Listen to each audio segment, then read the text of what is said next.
हम लोग class 10 maths के ट्रिग्नोमेट्री ऑब्जेक्टिव को पढ़ रहे हैं। ट्रिग्नोमेट्री ऑब्जेक्टिव के इस सीरीज में अभी तक हम लोगों ने 40 क्वेश्चंस को कंप्लीट कर लिया है। आज हम लोग क्वेश्चन नंबर 41 से शुरू करेंगे।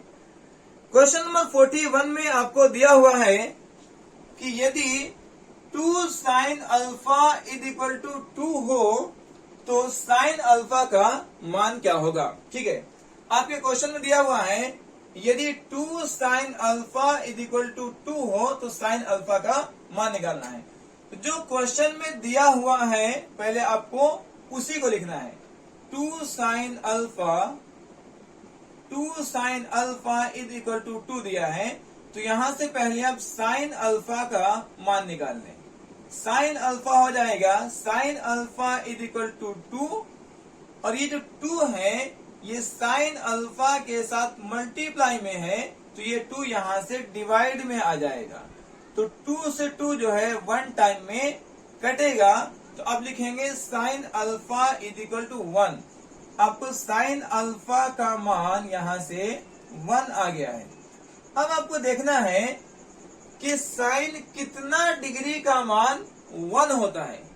sin कितना डिग्री का मान 1 होता है, तो आप टेबल में देख सकते हैं sin 90 डिग्री 1 के बराबर है। sin 90 डिग्री का मान 1 होता है, तो आप इस 1 को लिख सकते हैं sin 90 डिग्री। sin 90 degree. अब यहां से देखें जो आपका sin अल्फा है ये sin 90 का इक्वल है। sin 90 का इक्वल है, इसीलिए अल्फा किसका इक्वल होगा, अल्फा इक्वल हो जाएगा 90 डिग्री का। तो इस तरीके से जो है आपको अल्फा का मान 90 आ चुका है, जो ऑप्शन नंबर बी जो है आपका करेक्ट ऑप्शन है। क्वेश्चन नंबर 42 में दिया है यदि tan थीटा बराबर √3 हो, यदि tan थीटा बराबर √3 हो तो आपको थीटा का मान पता करना है। इसको भी सेम तरीके से सॉल्व किया जाएगा। आपको दिया है tan theta is equal to √3 दिया है, तो आपको पहले ये देखना है कि tan कितना डिग्री का मान √3 होता है। tan कितना डिग्री का मान √3 होता है, तो अब यहाँ पर देखेंगे tan 60 डिग्री √3 के बराबर है। tan 60 डिग्री का मान √3 होता है, तो आप लिख सकते हैं tan 60 डिग्री। tan 60 degree. अब ये tan थीटा है ये tan 60 का इक्वल है, इसीलिए थीटा किसका इक्वल हो जाएगा, थीटा हो जाएगा 60 का इक्वल। तो आप यहां से लिखेंगे theta is equal to 60 degree, जो ऑप्शन नंबर जो है आपका डी करेक्ट ऑप्शन है। क्वेश्चन नंबर 43 में क्या लिखा हुआ है, लिखता है निम्नलिखित में किसका मान 1/√3 है। आपको 4 ऑप्शन दिए गए हैं, sin 30, tan 30, cos 60 और tan 45। इनमें से किसका मान जो है 1/√3 है। तो सबसे पहले तो आपको ये पूरे टेबल जो है अच्छे से याद होने चाहिए, ताकि ऑब्जेक्टिव क्वेश्चन जो है आसानी से सॉल्व कर सकें। हम जानते हैं कि जो है sin 30 का मान 1/2 होता है। देखें sin 30 1/2 है। tan 30 का मान देखेंगे तो वो ये 1/√3 है। tan 30 1/√3। cos 60 अगर देखते हैं तो cos 60 का मान 1/2 होता है, और tan 45 का मान 1 होता है। ठीक है, तो इसमें से 1/√3 कौन आया, 1/√3 है। ऑप्शन नंबर बी जो है आपका करेक्ट ऑप्शन है। तो इस तरीके से हम लोगों ने क्वेश्चन नंबर 43 तक कंप्लीट किया है। अब जब भी ट्रिग्नोमेट्री के ऑब्जेक्टिव को अगर बनाना चाहते हैं तो सबसे पहले आपको ये टेबल बहुत अच्छे से याद होना चाहिए। जब तक टेबल अच्छे से याद नहीं रखेंगे आपको ट्रिग्नोमेट्री क्वेश्चंस को सॉल्व करने में काफी प्रॉब्लम आने वाला है। ठीक है, यहां तक आप स्क्रीनशॉट कर लीजिए, फिर हम लोग नेक्स्ट क्वेश्चन को शुरू करेंगे। क्वेश्चन नंबर 44 में दिया हुआ है कि यदि √3 tan 2 theta -3 is equal to 0, यदि √3 tan 2 थीटा -3 बराबर हो 0 को, तो आपको थीटा का मान पता करना है। आइए इस क्वेश्चन को हम लोग सॉल्व करते हैं। सबसे पहले जो क्वेश्चन में आपको दिया हुआ है आपको उसको समझना है कि क्या दिया है। आपको दिया हुआ है √3 tan 2 थीटा -3 = 0 दिया हुआ है। ठीक है, तो यहां से सबसे पहले जो है -3 को बराबर के दूसरी तरफ लेके जाएं, तो यहां से बन जाएगा √3 tan 2 थीटा = -3 बराबर के बाहर जाकर के ये बन जाएगा आपको +3। ठीक है, अब यहां से आपको tan 2 थीटा को इक्वल करना है, तो लिखेंगे tan 2 थीटा = 3 और ये जो रूट है ये √3 tan के साथ मल्टीप्लाई में है। √3 जो है ये tan के साथ मल्टीप्लाई में है, तो आप इसको यहां से लाएंगे इसको डिवाइड में, तो इस तरीके से आपको tan 2 थीटा बन गया है 3/√3। अब ये समझना कि सर 3/√3 का वैल्यू हम लोग कैसे निकालेंगे। तो tan 2 थीटा आप देखें 3 को हम लोग लिख सकते हैं √3 × √3।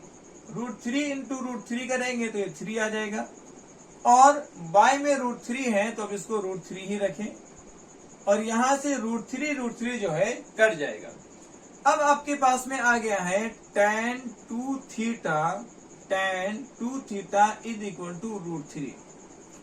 आपको समझना है कि सर tan कितना डिग्री का वैल्यू √3 होता है।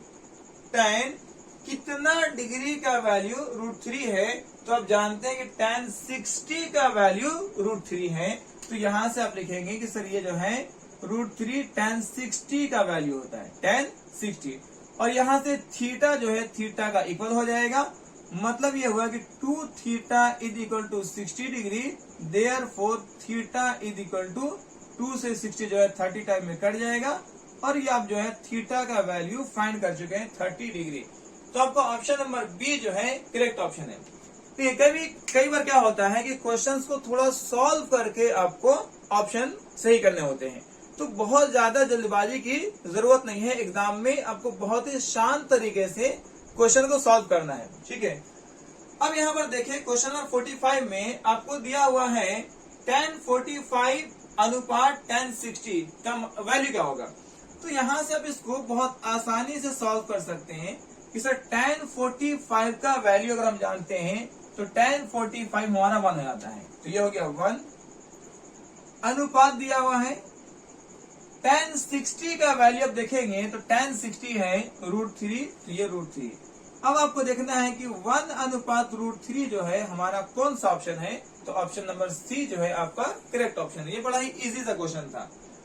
अब यहाँ पर फिर से पूछा है कि यदि साइन थीटा और कॉस थीटा बराबर हो, अगर आपको कंडीशन दिया जाए कि साइन थीटा और कॉस थीटा बराबर हो, जबकि जो थीटा है ये 0 और 90 के बीच ही होना चाहिए, मतलब 90 से ऊपर का थीटा आपको नहीं लेना है, और ऐसे भी ऑप्शन में आपको 90 से ऊपर वैल्यू दिया भी नहीं है। ओके, तो साइन थीटा बराबर है कॉस थीटा का, और थीटा का वैल्यू 0 और 90 के बीच हो, तो बताए थीटा इसमें से क्या होगा। इसको सिंपल तरीके से समझें कि कितना डिग्री का वैल्यू, कितना डिग्री में साइन थीटा और कॉस थीटा दोनों का मान बराबर होता है, कितना डिग्री में कौन से थीटा पे साइन और कॉस दोनों का मान बराबर होता है। तो अगर देखेंगे अगर थीटा 45 है तो साइन 45 1/√2 और कॉस 45 1/√2 है।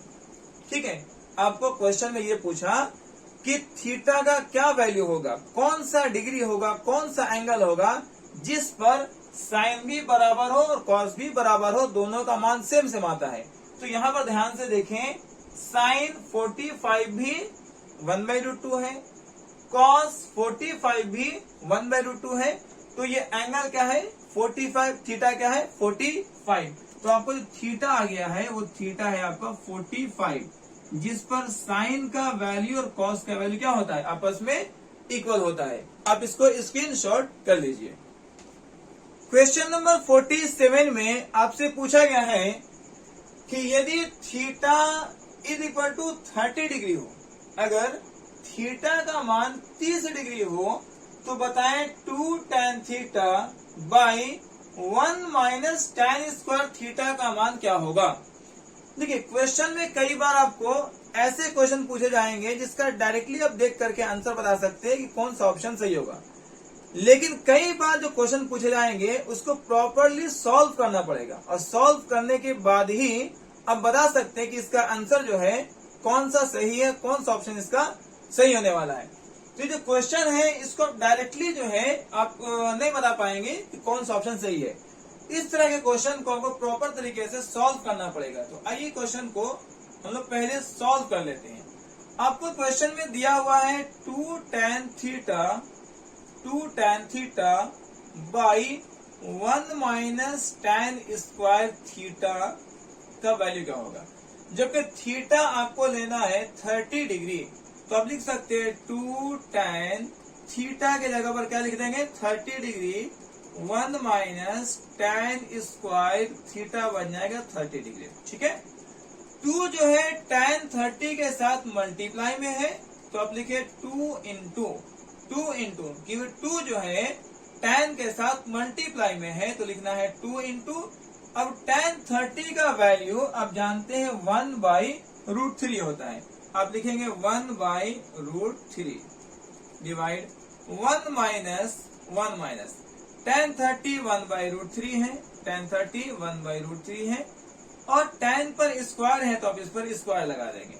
ओके, अब देखें जब इस 2 को 1 से मल्टीप्लाई करेंगे तो 2 आएगा /√3,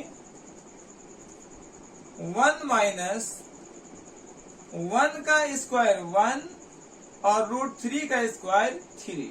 ओके, अब आपको अंश वाला पार्ट को सेम से लिखना है, 2/√3 वैसे ही रहेगा। हर वाले को सॉल्व कर देंगे। देखिए 3 से 1 को गुना करेंगे 3 आएगा, 3 से 1 को गुना करेंगे 3 आएगा और 3 में से 1 घटाना है तो आपको बचेगा 2/3। क्या बचेगा 2/3। अब यहां से जो है आप लिखेंगे 2/√3, ये डिवाइड आपको बनाना है मल्टीप्लाई। जैसे ही डिवाइड को मल्टीप्लाई बनाएंगे तो 2/3 आपको उल्टा हो जाएगा, 3/2 बचेगा और 2 कट जाएगा। अब आपके पास आया है 3/√3, जबकि आप जानते हैं कि आप 3 को √3 इंटू √3 लिख सकते और नीचे क्या है √3 है जी। ठीक है, ये कट जाएगा तो बचा आपका √3। अब आपको देखना है कि इनमें से कौन से ऑप्शन का मान √3 आता है। तो आपको पहले से पता है कि tan 60 जो है tan 60 का मान √3 आता है, तो ऑप्शन नंबर बी जो है आपका करेक्ट ऑप्शन है। ठीक है, इस तरीके से ऐसे क्वेश्चंस को आपको प्रॉपर तरीके से पहले सॉल्व करना है, तब जाकर के ऑप्शन टिक करेंगे। अब यहाँ पर जो आपको पूछा है 48 में tan π/2 का मान क्या होगा, 49 में tan π/3 का मान क्या होगा। तो देखें जब भी आपसे π/2 पूछे इसका मतलब होता है कि वो 90 की बात कर रहा है, क्योंकि पाई जो है ना 180 कहते हैं। देखिए यहाँ समझ लेते हैं, पाई जो है पाई बोलते हैं 180 डिग्री को। ओके, तो जैसे ही π/2 की बात हो रही है, π/2 की तो बात हो रही है 180/2 की, कट करेंगे तो ये 90 आ जाएगा। इसका मतलब है कि सर π/2 जो है वो 90 डिग्री है। इसी तरीके से जब आपसे π/3 पूछे, π/3 पूछे तो पाई हो जाएगा 180 और 3 से डिवाइड करेंगे तो बन जाएगा 60 डिग्री। मतलब π/3 जो है आपको 60 आ जाएगा, π/3 60 बन जाएगा। इसी तरीके से π/4 जो है 45 आता है, क्योंकि पाई का वैल्यू यहाँ पर लिखेंगे 180 और 4 से डिवाइड लगाएंगे तो 45 आ जाएगा। π/6 पूछेगा तो 30 डिग्री हो जाएगा, क्यों, पाई का वैल्यू 180 और 180 से 6 को डिवाइड लगाएंगे तो बनेगा 30 डिग्री। इस तरीके से आप पाई को पहले डिग्री में कन्वर्ट कर लेंगे। तो जैसे ही π/2 की बात कर रहा है तो ये पाई एक्चुअल में 180 है और /2 मतलब ये आपसे 90 की बात कर रहा है। तो पता है tan 90 कितना होता है, आप जानते हैं सर tan 90 जो है आपको नॉट डिफाइन होता है, तो ऑप्शन नंबर डी जो है आपका करेक्ट ऑप्शन है, नॉट डिफाइन। इसी तरीके से आपसे पूछा cos π/3, तो पाई बोलेंगे 180 को 3 से डिवाइड लगाएंगे तो बन जाएगा 60 डिग्री। देखिए यहाँ पर पाई बाई 3 जो है वो 60 की बात कर रहा है। मतलब आपसे पूछा वो कि cos 60 का मान क्या है, तो बताए cos 60 कितना होता है, 1/2 होता है। तो ऑप्शन नंबर ए जो है आपका करेक्ट ऑप्शन है। तो कई बार आपको उसको डिग्री ना दे करके आपको पाई के फॉर्म में दे देगा, तो पहले डिग्री में कन्वर्ट करना है। जैसे ही वो पाई बाई 2 पूछे, आपको याद होना चाहिए कि 90 की बात हो रही है। पाई बाई 3 60 हो जाता है, पाई बाई 4 45 हो जाता है, पाई बाई 6 30 हो जाता है। पाई यहाँ पर 80 लेना है और 80 से फिर उसको डिवाइड लगा देना है। इस तरीके से आप उसको डिग्री में कन्वर्ट कर लेंगे। उम्मीद है आपको यहां तक समझ आ रहा होगा। अब इसको स्क्रीनशॉट कर लीजिए। क्वेश्चन नंबर 50 में आपको दिया हुआ है कि यदि a बराबर 60 डिग्री हो, a इक्वल टू 60 डिग्री हो, तो 2 tan a by 1 minus tan square a का वैल्यू क्या होगा। तो इस क्वेश्चन को भी आपको पहले सॉल्व करना होगा और तब जाकर आप बता सकते हैं कौन सा ऑप्शन सही है। क्योंकि क्वेश्चन में जो है कई बार तो ऐसा देगा कि आप डायरेक्टली ऑप्शन चूज कर लेंगे, लेकिन कई बार जो है क्वेश्चन ऐसा भी होता है कि आपको प्रॉपर तरीके से उस क्वेश्चन को पहले हल करना है, पहले सॉल्व करना है, तब जाकर के आप अपने ऑप्शन को टिक कर सकेंगे। तो यहाँ पर क्वेश्चन जो दिया हुआ है वो है 2 tan a by 1 minus tan square a, 1 minus tan square a। और यहाँ अगर आप देखेंगे तो a का वैल्यू आपको 60 डिग्री लिया है, तो आपको a जो है 60 लेना है। ठीक है, कई बार a देगा, कई बार थीटा भी दे देगा, कई बार अल्फा भी देगा, तो उससे कोई परेशानी वाली बात नहीं है। यहाँ है 1 माइनस tan स्क्वायर और a है आपका 60 डिग्री। अब करना क्या है, 2 जो है tan के साथ मल्टीप्लाई में है, तो लिखेंगे 2 इंटू tan 60। अगर आप देखेंगे तो tan 60 होता है √3, तो लिखेंगे 2√3। 1 माइनस tan 60 होता है √3 और tan पर स्क्वायर है, तो आप यहाँ भी स्क्वायर लगा देंगे। 2 को जब √3 से मल्टीप्लाई करते हैं तो ये बन जाएगा 2√3। 1 माइनस स्क्वायर से रूट कैंसिल हो जाएगा, तो सिर्फ बचेगा आपका 3। ओके, ऊपर है 2√3, आप लिखेंगे 2√3 और 1 में 3 माइनस करेंगे तो -2 बचेगा और -2 जो है 2 कैंसिल हो जाएगा, तो आपको फाइनली आंसर माइनस जो है √3 आ रहा है, जो आपका option number B correct option है। तो इस तरीके से आपको पहले अच्छे से सॉल्व करना है, इत्मीनान से सॉल्व कर लेंगे, तब जाकर उसका ऑप्शन टिक करेंगे। अब यहाँ पर फिर क्वेश्चन दिया है sin 30 प्लस cos 30 माइनस में sin 60 प्लस cos 60 का वैल्यू क्या होगा। इसको भी पहले क्या करेंगे, पहले सही ढंग से सॉल्व कर लेंगे। तो जो sin 30 है, sin 30 इसका वैल्यू अब देखें, sin 30 का वैल्यू होता है 1/2, तो यहाँ लिखेंगे 1/2 प्लस cos 30 का वैल्यू अगर देखेंगे तो वो होता है √3/2, तो √3/2 हो गया। आपको कुछ नहीं, यहाँ पर केवल वैल्यू जो है पुट कर देना है। देखिए sin 30 1/2 प्लस का प्लस, cos 30 √3/2 माइनस sin 60 देखते हैं तो sin 60 है आपका √3/2 प्लस cos 60 देखेंगे तो cos 60 है 1/2।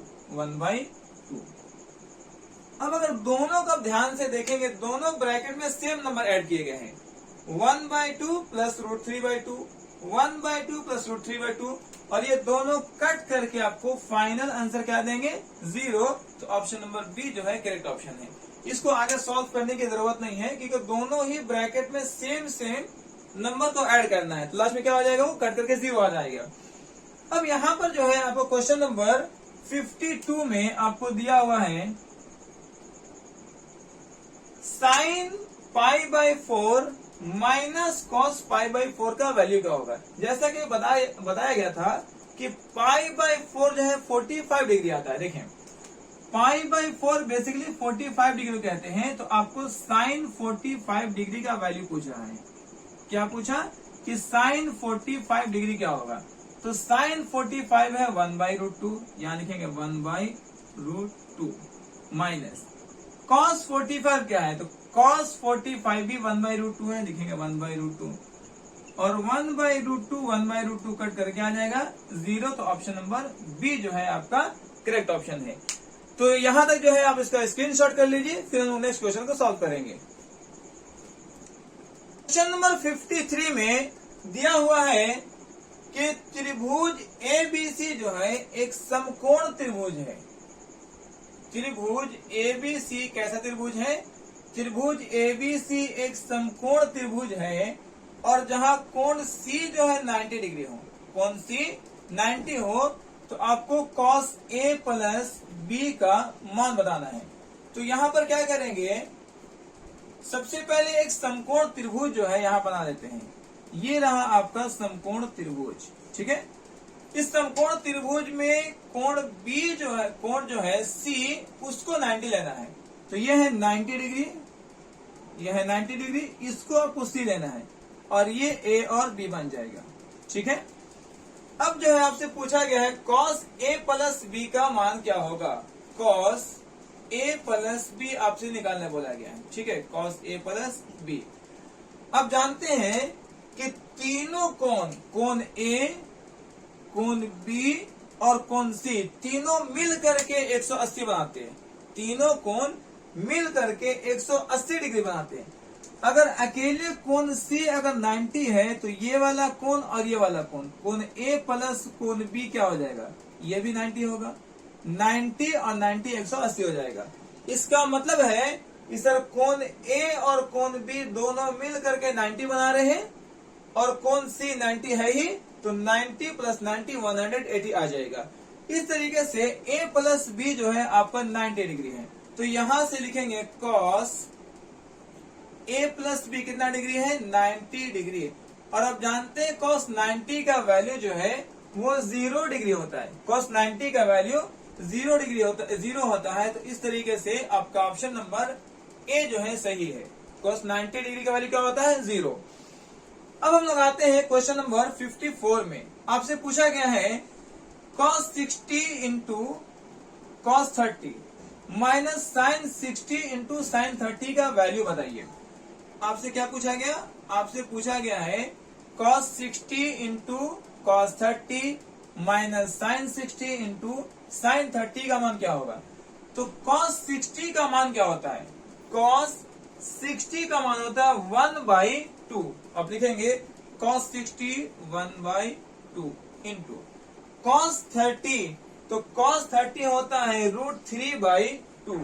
cos 30 क्या हो जाएगा, √3/2 माइनस sin 60 क्या होता है, तो sin 60 होता है √3/2। आप लिखेंगे sin 60 √3/2 और sin 30 जो है, sin 30 होता है 1/2, sin 30 1/2।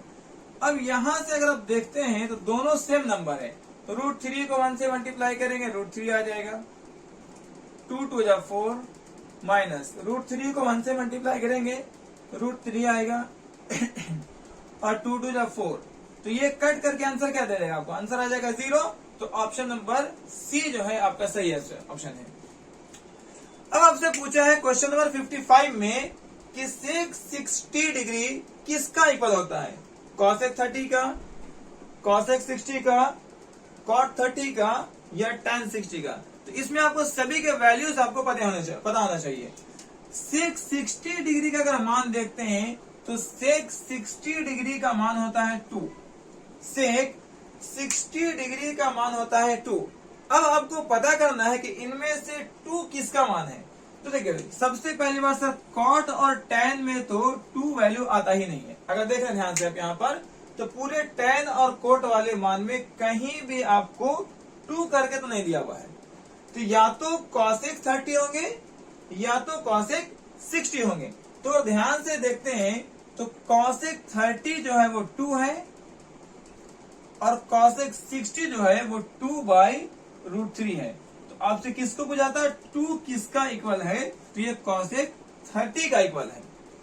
तो इस तरीके से हम लोगों ने इस वाले क्लास में क्वेश्चन नंबर 41 से लेकर के 55 तक कंप्लीट किया है। आप इसको स्क्रीनशॉट कर लीजिए, फिर हम लोग नेक्स्ट वाले वीडियो में और सारे क्वेश्चंस को सॉल्व करेंगे।